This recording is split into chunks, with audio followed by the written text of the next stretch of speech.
Yes. What is your name and what part are you playing this evening? I am the Marquis de Mascaret.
Do you have any hard shells? Let's try one. Hey, Wayne. Hello there, Mark. I am really interested in knowing what was your very first introduction to Marion's Pardon? Well, of course, my first introduction was via Bonnie D., who's my roommate here and my partner. And she had the script, and she was going to direct it. And so I didn't react because I hadn't even seen the script. And then she said, I've got this other script, Dog Sees God. And I said, well, can I read one? She said, well, sure. Why don't you start with Miriam's Pardon? So I read Miriam's Pardon. Wow.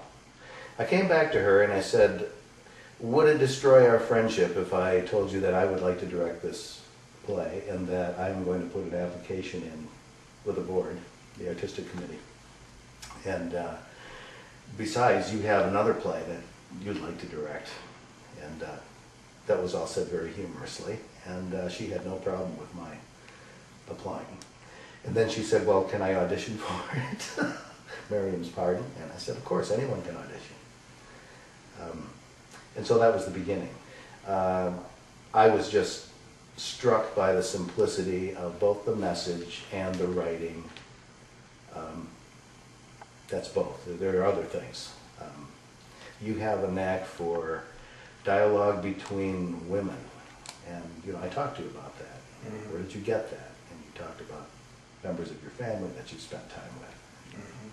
So the play struck me in a very warm place. It's really not a tragedy, although there's tragic things that happen within it. But it ends with resolution, which tragedies don't always. And the resolution is a ring of hope. Powerful piece you've written, Wayne. I don't know how you did it. I thought that it might be really nice for all of us, and that would mean we'd have to figure out how to get Jan along, to go up to Walloon Lake, and then go on up to, hopefully, Mackinac Island.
was the same night. So Betsy, my picture's I know, you said, you are such a We'll try to get started earlier tonight than we did last night. Did Bradley get a hold of everybody? So, I'm not gonna wear them to I couldn't find him. I actually found him, it was like $37. No. That's a little much. We're gonna be starting in, as soon as this is done, like about. You'll never guess who it was. Mr. Simpson. No, he was helping customers at the time. Mr. Rollingsworth. He wasn't there that day. Well, aren't you going to guess, Miriam? Oh, Okay, Mrs. what is it? Jablonski, to Mrs. Jablonski, pause, turn and focus your attention on Mabel and say, but curious, yes. That's completely to her. He led a group of followers to Beaver Island, just off the coast of Charlevoix. At the Garrick Theater in Detroit.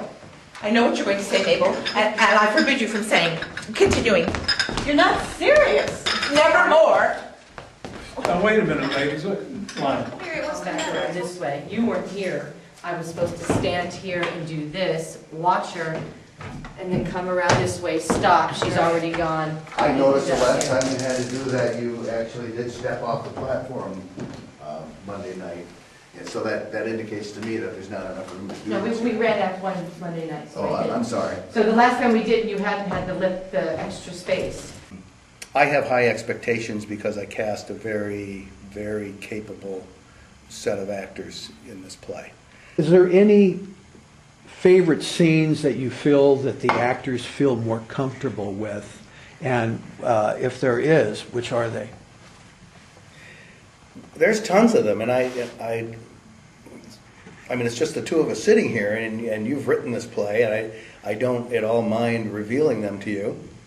And I suppose in retrospect, it's all right if this gets out, but this play is packed with actors' scenes. And these are scenes that you could take them right out of the context of the play and run them in front of the class, because they have all of the earmarks of what good acting requires. And so my favorite scene right now in the whole play is the scene at the train station. It's a goodbye scene, and it is a tearjerker. What does it take to make a tearjerker? I mean, does it take good writing? Does it take the right story? It's probably a combination of those things. And Michelle Dungeon and Jan Dalton, who kind of spearhead that scene.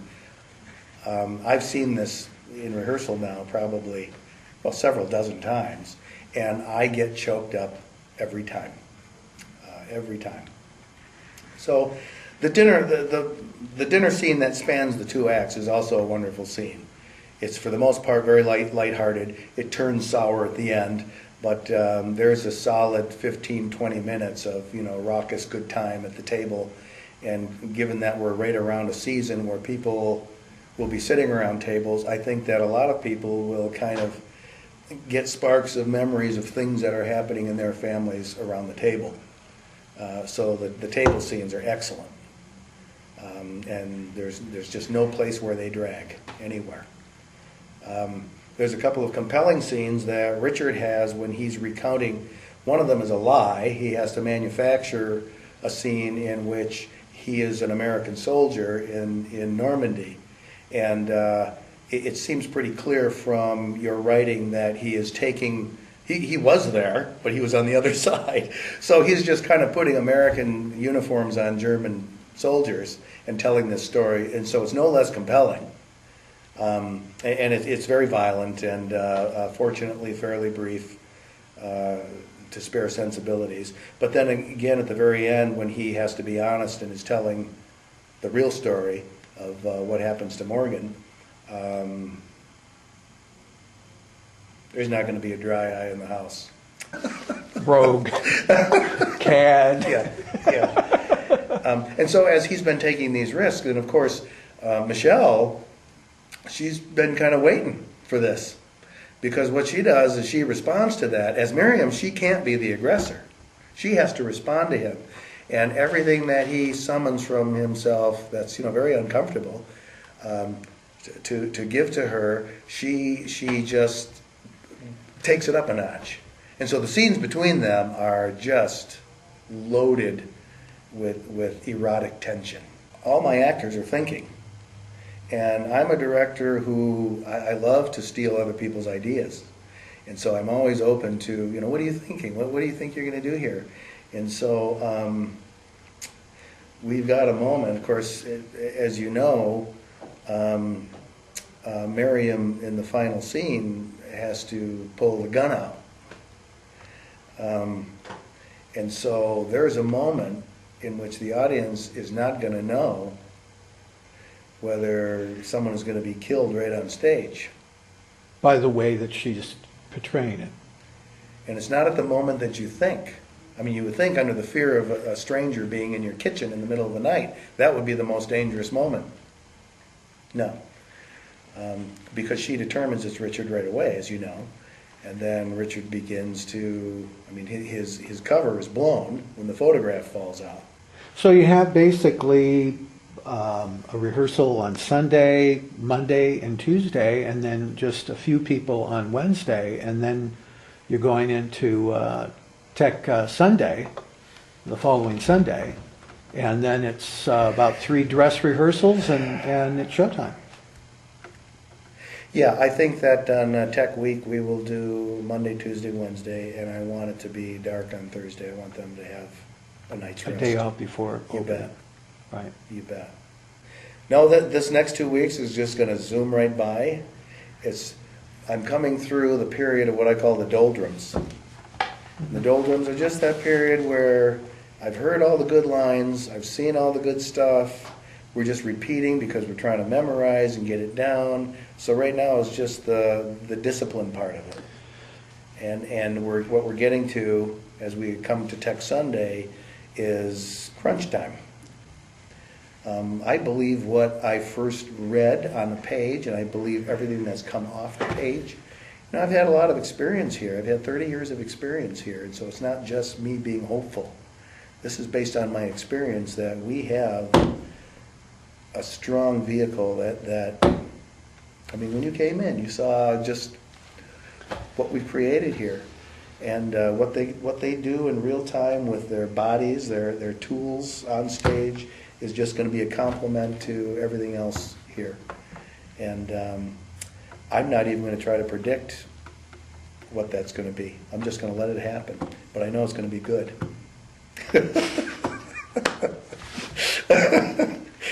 I feel very good.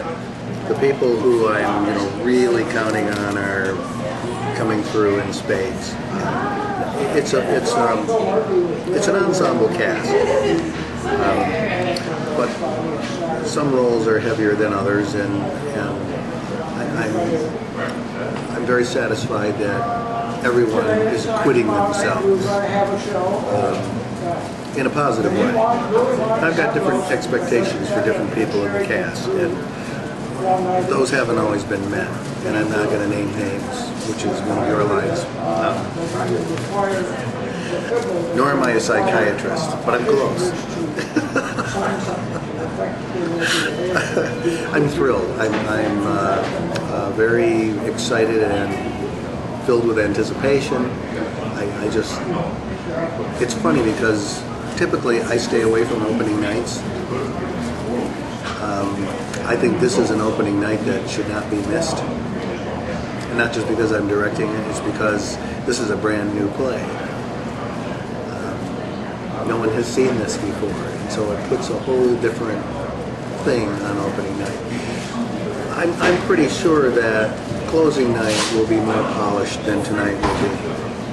But this is not a play that aims to be polished.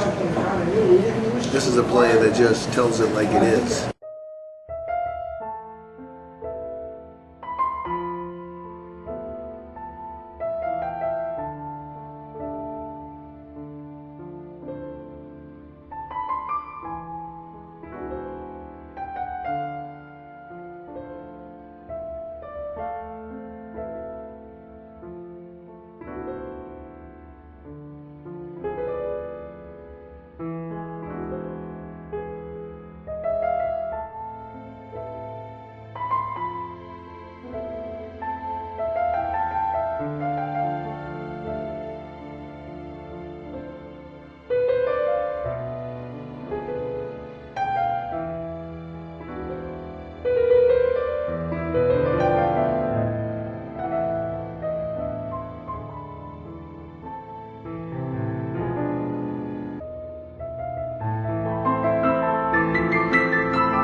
This script, very personal thing.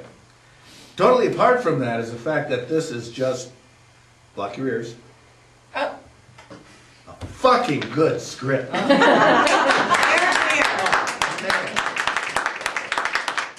was telling Norm Wheeler, many of you know from Leelanau County, he's one of the beach bars and a wonderful performer himself.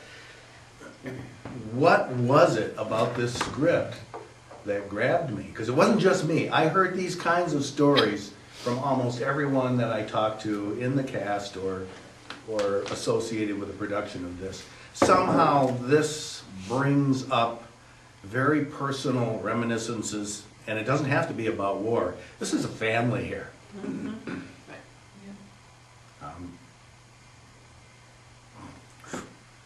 I think Wayne Erreca has done justice to the American family with this play.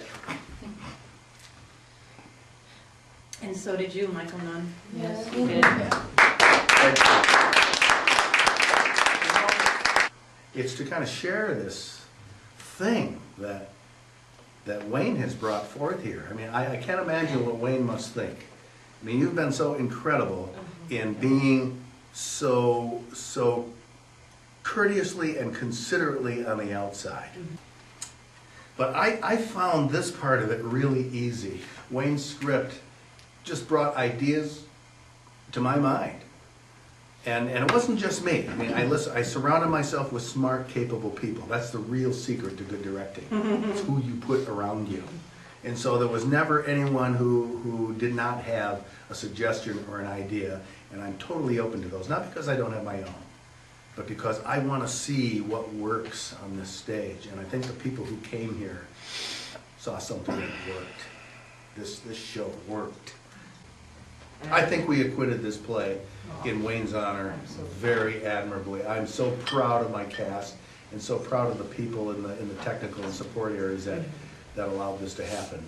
It's magical. I can't explain it, but it's magical.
automobile factory. And the way I got the job, see, was I told them I was Irish. I had to. Because those days, the most famous Italians in America were the Pope and Sacco and Vanzetti. And did they look at us and think, Pope? No. Sacco and Vanzetti. She said, Emma, just because you're his wife, it doesn't mean you're not as important as him. Speak up. Say what you feel. Don't become one of those women who gets lost behind their family. Ha. So I told Ford my name was Ian Sean O'Brien O'Malley O'Sullivan. And they gave me the job. Atlantic City with the senior citizens from St. Anne's. What I have to tell you is real important. You sit in traffic for 4 hours with a busload of 80-year-old Catholics all carrying these giant bags of quarters. It's all come out of the bathroom, Father Finelli standing there waiting to bless my spine. I should tell him the doctors did their tests and it has spread. I should tell him that if he takes this job, when he says goodbye, it will probably be the last time we see each other. No one knows yet. Not even my Emma. I'll tell her soon. But I should tell him. Yes, ma'am, we decided. No, ma'am, we can't hide it. Yes, ma'am, that's my baby now. Oh, by the way, when we meet that creature, we will say, yes, sir, yes, my baby, no, sir, I don't mean maybe, yes, sir, that's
Do you ever think about them? Oh, I think about him all the time. He was stoned to death by an angry audience after putting on a sacrilegious play. It was a vision, not a dream. I know, because everything was so real. I was walking in the woods. It was winter and very cold. I was afraid that if I opened my mouth and took a deep breath, my teeth would crack and my mouth would freeze open. So I walked very slowly and took little breaths. And after a while I came to a big clearing. And standing in the middle of this clearing was the Reverend A. He was smiling, no hat, no gloves. And as I got closer, I could tell he was smiling because he was happy. He wasn't sick like he is now. He was like he used to be. I was so glad to see him healthy again, and I could tell he was glad to see me because he put his arms around me just like I was his son. And as we were standing there and hugging and he was laughing, I could feel the pain leaving my body. It started in the tips of my toes like I was stepping in a warm bath, and the warmth spread all over my body until the pain was gone. And the Reverend Eddie, he stopped hugging me and he stepped away and he looked at me a long time like he was so proud of me. And then he said, "I'll race you to the trace. 1, 2, 3, go!" And then we started running, and we were laughing. And the more we ran, the more we laughed, until we were laughing so hard we couldn't run anymore. And we just fell down, and we laughed, and we talked until it was dark.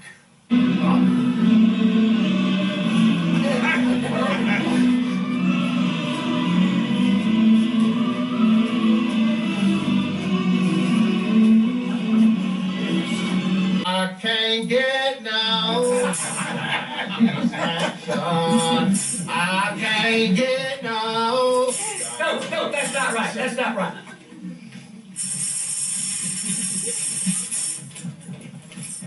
Moon River. I want everybody in this congregation search till you find that money. Right now. Those cold-hearted bastards aren't going to get away with it. So the evil sickness will pass. Rise, rise up. Lift up your hearts to the heaven. Whence cometh your strength? Give thanks. Be joyful unto the Lord. And may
I'm Mike Nunn. I'm an actor here in Traverse City. I'm sitting on the set of the play 12 Angry Men at the Old Town Playhouse. I've been asked to talk a little bit about myself and the other characters and the play.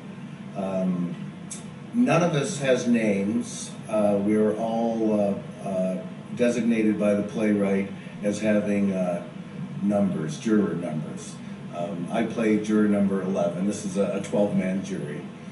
The play is a period play set in the mid-1950s in New York City.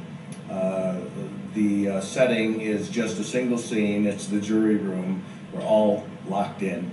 And we have been asked by the judge to decide upon the guilt or innocence of a young man on trial for murder. He is alleged to have stabbed his father with a switchblade knife, and the entire body of the play describes the circumstances of the murder and whether this young man should be decided guilty or not guilty. I'm a character actor. I've been asked to play a German immigrant who has come to the United States during the rise of the Nazis in Germany, and this character apparently emigrated from Germany right about the time that World War II began with the attack on England and the subsequent events that led to World War II. So I'm a relatively new citizen in the United States. I'm a watchmaker. Each of us gets a certain amount of information that we glean from the script, and there is a very brief, maybe one paragraph description of each of the characters, who they are, kind of where they're from, what they do. So what I have gotten from the script is that I came to the United States fleeing from the Nazis in Germany. The rest of who we are, we pretty much decide on our own as actors. I think it's important that we know more than just what we're given, even if we have to make it up, because it tends to flesh out what we offer in these roles in the play. So there's some things about my character, who is a watchmaker. I'm asked by one of the jurors, what do I do? And I say, I'm a watchmaker. My character still has an accent, a Middle European accent. I don't consider myself an accent specialist. I'm very good at certain accents. I've never done a German accent before, but as an actor, I take it upon myself to study that and develop this accent, not only to be able to pass myself as you know, someone from Germany, but also to help determine who it is, exactly who the character is, not just how I speak, but the words that I choose and how I choose to accent certain words. All of those things are something that we actors do homework about. Well, this then depends upon your definition of panic. He was calm enough to see to it that there were no fingerprints on the knife. So where does his panic start and where does it end? Listen, you can forget all that other stuff. He still came back to dig out the knife and get rid of it. 3 hours later? Sure, 3 hours later. If I were a boy and I killed my father, I would not come back 3 hours later. I would be afraid that the police would be there. I would stay away, knife or no knife. Listen, you voted guilty, didn't you? Whose side are you on? I don't believe I have any loyalty to one side or the other. I am simply asking questions. Now, having talked about number 11, I could say just a few things about the other jurors. And as the foreman says in the beginning of the play, why don't we just go in order and everyone talk about what their thoughts are about this trial. So starting with the foreman, we see the foreman as a younger man in his 30s. Clearly, he has not served on a jury before, certainly not as a foreman. and he struggles with the authority that the court invests in him as the foreman, because the role of the foreman is to it would be very much like a chairman, to conduct the proceedings in an orderly fashion and make sure that the jury properly arrives at its verdict. The judge gives no specific instructions as to how to go about that. And so at certain points during the proceedings, the foreman's authority is brought into question. And so he has to kind of pass a test. And he reveals through the course of his discussions that he is an assistant football coach at a high school. And that he's certainly capable of leading a group of young men in a concentrated and focused effort. And so from that perspective, he does have the knowledge that is required to be an effective foreman. But this is a different kind of environment. These are not kids, these are grown men. The foreman is, he's not a taskmaster. He doesn't want to offend anybody.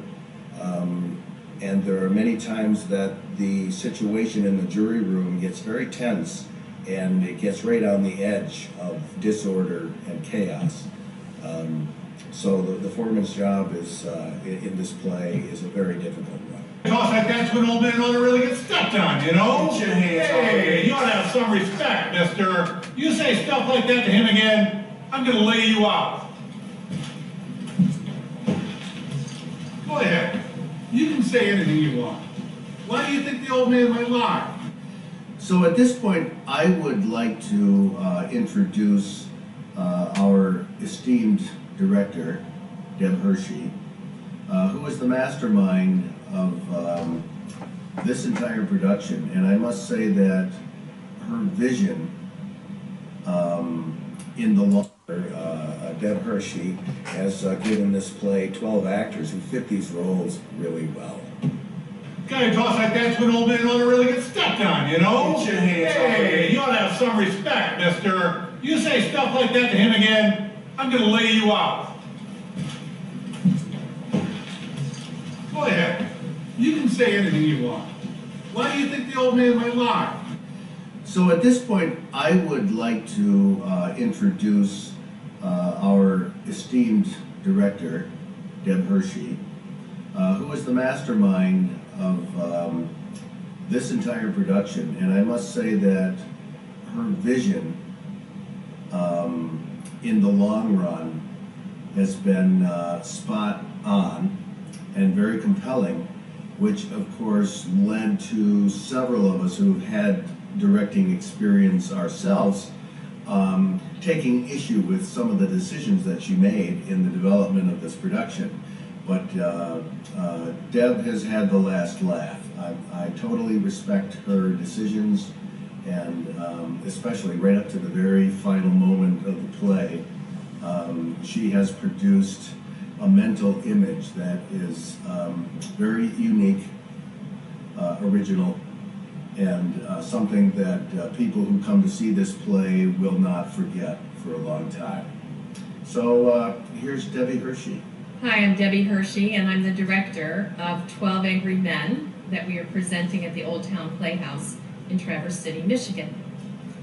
12 Angry Men is an iconic American piece of writing about an American situation, and that is a jury of 12 anonymous people and what they do at the conclusion of a criminal trial when they enter the jury room. Brother, as far as I'm concerned, that's the most important testimony in the whole case. And two, the fact that she described the stabbing by saying she saw the boy raise his arm over his head and plunge the knife down into his father's chest. She saw him do it. As an actor, when auditioning for a classic play such as 12 Angry Men, on reading it you find that there are certain roles that an actor would feel particularly challenged by or want to try out for. And in this play, I think that most of us would agree that juror number 8 is the fulcrum, I think I may have said that before, upon which the fortunes of the play revolve. And the gentleman who auditioned for this part, although he did tell me he would have taken any role that was offered him, and I think the rest of us would agree with that.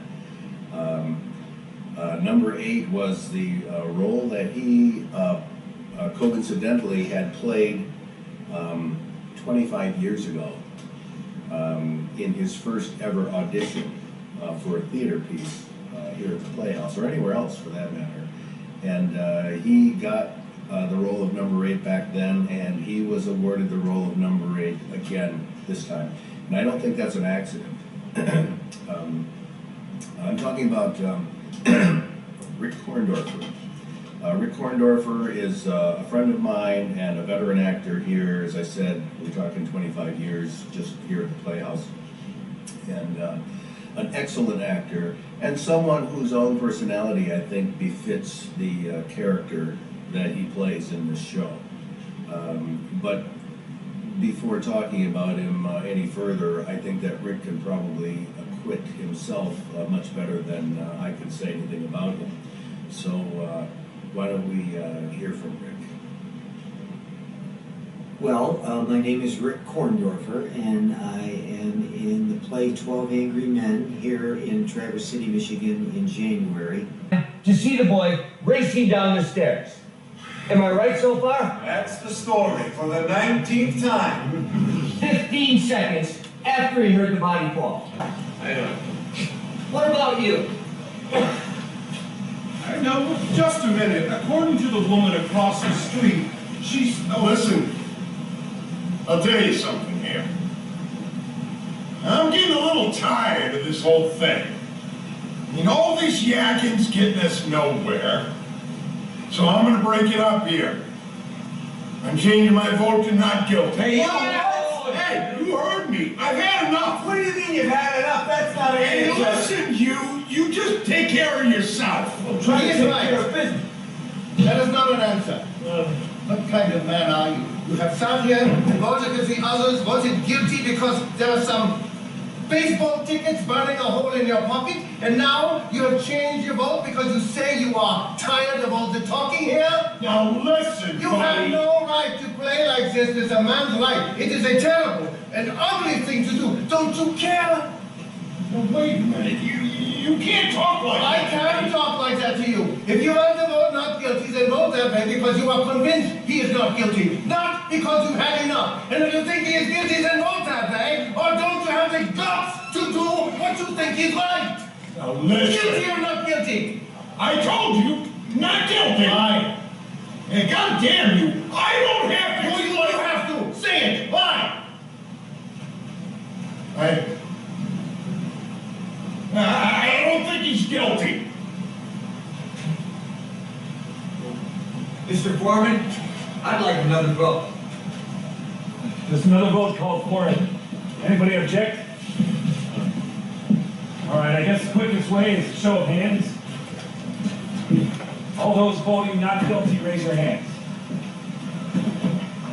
2, 3, 4, 5, 6, 7, 8, 9. Well, now that I've talked about the actors in 12 Angry Men, I'd like to introduce one of our technical people who also happens to be an actor, a very fine actor himself, and a great professional in many areas of theater arts. Matt has come back to Traverse City after being away. He's been involved with professional playhouses out east and down south, and he and his partner moved back to Traverse City, and we're very fortunate to get him to design this show. I worked with Matt on stage and backstage. As you can see from this set, it is an absolutely faithful reproduction of a 1950s New York City jury room. And we are really fortunate that an audience can come in and if there's a slow moment in the play, which fortunately in this play there's not, they can look around and be transported. We had several audience members come downstairs and say that they felt like they were there in 1957 in this courtroom. And we feel it too on stage, being completely comfortable and in our location, so to speak. So here's a few words from Matt McCormick.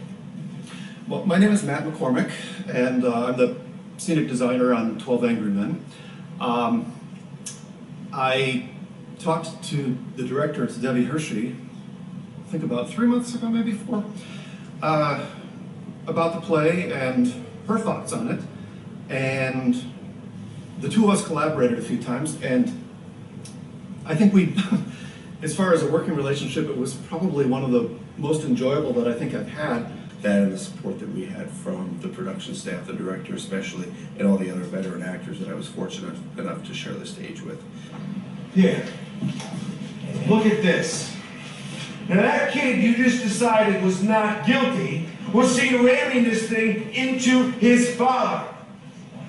Well, look at it, Mr. Reasonable Doubt. But that's not the knife. Don't you remember? You come in here with your sanctimonious talk about slum kids and injustice, and you start making up a bunch of stories, and maybe you start getting through to some of these old ladies in here. But you're not getting through to me. I've had enough. What's the matter with you people, huh? Every one of you in here knows this kid is guilty. He's got to burn. We're letting him slip through our fingers here. Slip through our fingers? Are you his executioner? Well, I'm one of them. Well, maybe you'd like to pull the switch. No, for this kid, you bet I'd like to pull the switch. I'm sorry for you. Listen, don't you start with me now. Ever since you walked in here, you've been behaving like some self-appointed public avenger. I'm telling you, shut up. You want to see this boy die because you personally want it, not because of the facts. Shut up. You're a sadist. Son of a bitch. Shut up. God damn it, kill him. Kill him. You don't really mean you'll kill me, do you? That is going on in here has been twisted and turned. That bit about the glasses. Look, you don't know if she had them on or not. The woman testified in court. Well, that's it. What more do you want? That's the whole case. That business about hearing the kid yell, huh? The phrase was, "I'm gonna kill you." And that's what he said to his own father. And I don't care what kind of man it was his father. These goddamn rotten kids. I know them. What they do to you, what they're like, how they kill you every single day, my God! Don't you see? Why am I the only one who sees? Jesus, I can feel the knife going in.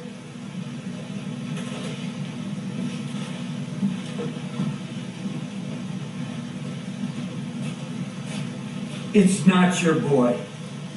He's somebody else. Let him live.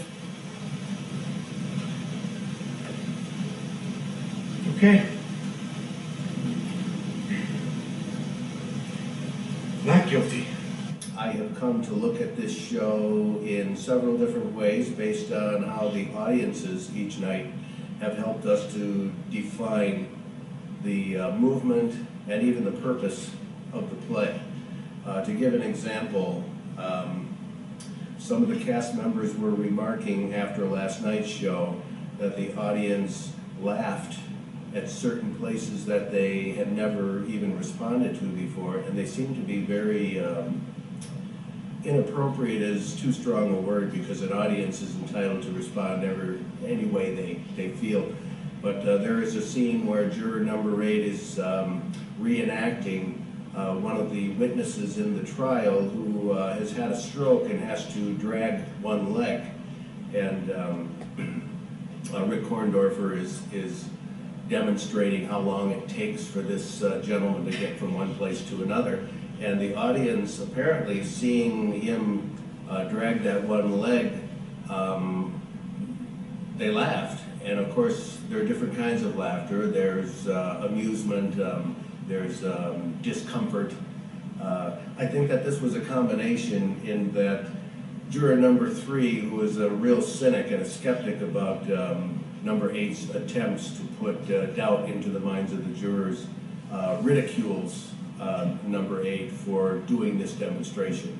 And so I think the combination of the two characters in conflict led the audience to laughter which surprised us. There are several other places in the play which, at first reading, would not seem to be a comedy in any way, shape, or form. But I would say there are at least a dozen places in this play where the audience responds and either titters or actually has downright laughter. So I think that I've come to see the play in a different way over these 10 performances. Well, we've got 9 down and 1 to go tonight. And who knows what we're going to see tonight.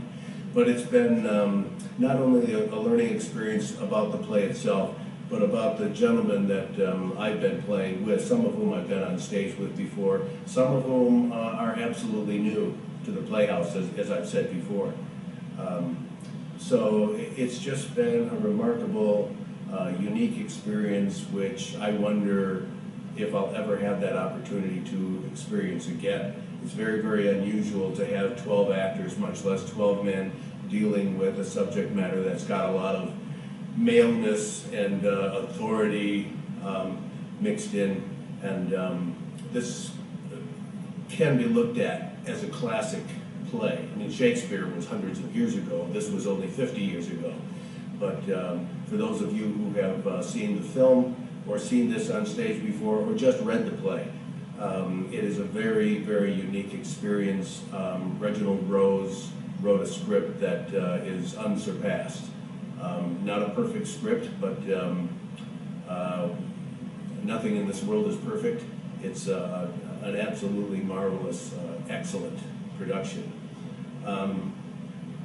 So I would just say in passing that I'm so glad that Wayne Erreca has chosen to make a documentary of this process from rehearsal through production and now almost to its conclusion. And I sincerely hope that you've enjoyed this and that it may pique an interest in 12 Angry Men if you haven't experienced this wonderful piece of theater before. So thank you very much, and I think I'll head back to the jury room.